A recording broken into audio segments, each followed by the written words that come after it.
Google account ng Vivo Y51. Ito ang ibabypass natin ngayon mga katiktik. Ayan, sundan nyo lang ako dahil mabusisi ito. So long press lang natin volume up, volume down hanggang sa lumabas ito. Tap natin yung turn on. Long press again mga katiktik para mag-enable ang talkback. So mag-draw tayo ng inverted letter L is voice command are not available during setup. So hindi na po siya working mga katiktik. So proceed lang tayo. Meron tayong babaguhin dito. Next natin. Hindi lang natin i-off ang talkback. Ayan. Sundan nyo lang ako maigi mga katiktik para pare-pareho natin na ma-bypass ang ating Vivo Y51. So dito add network. Tap lang natin to. At kapag may nakita ka dito yung parang logo. Ayan. Sa keyboard. And then next lang natin to. Ayan. Double tap kahit saan. And then mga katiktik, sundan nyo lang yung naka-highlights, yun yung itatap nyo. Yan, 1 and 2. Mag-highlights po siya 1 and 4. Tapos 1, 4, 5. Yan. Pag lumabas yung mga katiktik, kailangan natin i-slide, settings, tatlong daliri ang gagamitin natin. So dito mga katiktik, i-off natin ng talkback, long press volume up, volume down, and then i-back natin to. Tapos ito, yung braille display, and then itong go to talkback settings, no. Sa pa dito mga katiktik, kailangan natin mai-on ang kanyang accessibility menu. Ayan, on natin, allow. So magkakaroon tayo dito ng parang green ito. Gagamitin natin ito, itap mo lang yung assistant at sabihin mo open settings. Opening settings. At yan mga katiktik, kusa na po siyang pumupunta sa settings. At dito sa settings, ayan, papakita ko muna sa inyo na ito po ay Vivo Y51 at Android 13 po ito mga katiktik. So ibaback lang natin, yun lang pinapakita ko. Punta tayo dito sa system and then hanapin natin itong phone clone. So yan mga katiktik, agree lang natin and then piliin natin dito yung new phone Android, got it. So marami tayong basis dito mga katiktik. Yan, allow natin while using app, allow. So allow lang ang gagawin nyo dyan mga katiktik. Ayan. So kailangan natin ng isa pang Android na meron ding naka-install mga katiktik na Easy Share. So mada-download mo yan sa Google Play Store. Open mo lang. Tapos piliin mo yung old. At i-scan mo lang ito mga katiktik. So again, yung Easy Share na app na yan is mada-download mo lang din sa Google Play Store. So kung wala ka pang ganyan na app sa isang Android mo, downloadan mo yon. Pati yung Activity Launcher, i-download mo na din. Bali, dalawa yung i-download mo doon sa Play Store. So, kapag nag-connect na yun mga katiktik, i-uncheck mo to lahat. Yan, uncheck mo. Pagkatapos ma-uncheck is papasok ka dito sa apps. And then, ipapasa mo itong Activity Launcher. Yan yung sinasabi ko mga katiktik na i-download mo yung Activity Launcher na yan sa Google Play Store. So, pwede mo ding i-download yan. Ayan, ita-transfer na natin at ihintay natin na mag-success. So, yun. Tapos na po ma-transfer. Punta lang tayo dito and then i-open natin yung Activity Launcher.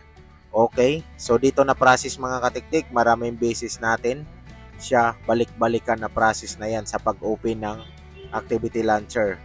Swerte nyo kapag pumasok agad. So dito, tap mo lang yung Android setup and then piliin mo tong mga katiktik, itong walang setting na icon yan. I-zoom mo lang kung di mo alam yung paano gagawin yan. Start natin, skip. So, sundan mo lang ng maigi mga katiktik. And then, ito, next natin. Ayan, no cable. Copy without cable. And then, next. So, kung nabilisan kayo mga katiktik, i-change mo na lang ang settings dyan. Pabagalan mo, nasa settings yan ng YouTube. Yan, ito, use Google account. Ayan, next natin. Next. Tapos, yan. Tapos, ang gagawin natin dito, pupunta tayo dito sa Google app ng ating isang Android phone.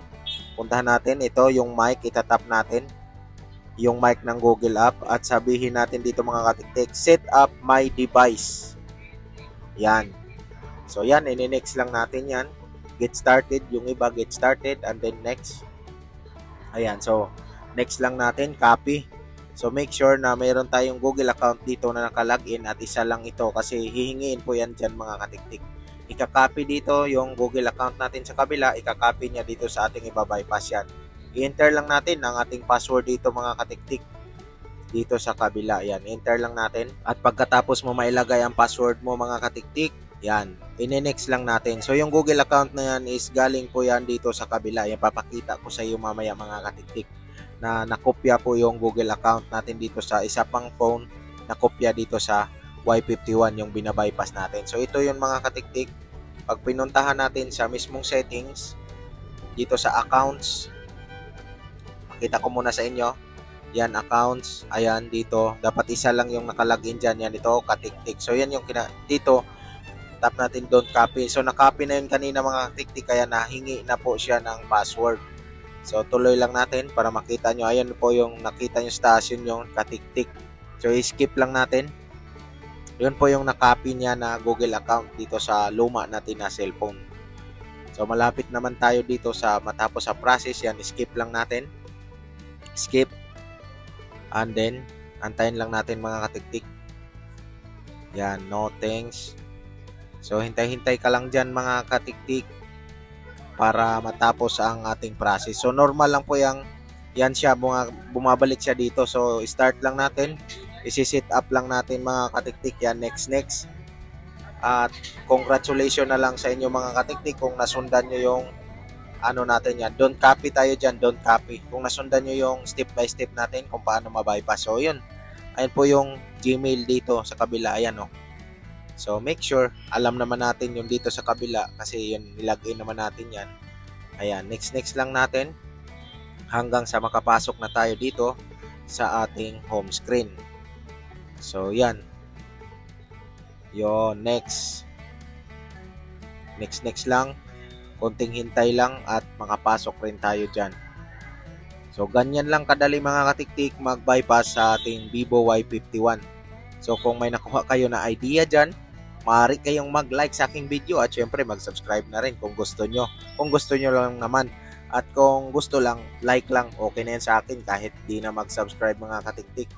So tatanggalin ko lang yung accessibility menu, off lang natin para itong green. Ayan, naka-off na po. So maraming salamat mga katiktik at hanggang sa susunod ko na video tutorial. So again, papakita ko lang sa inyo na ito ay Android 13 at Y51 na Vivo mga katiktik. So tatanggalin ko lang yung account dito.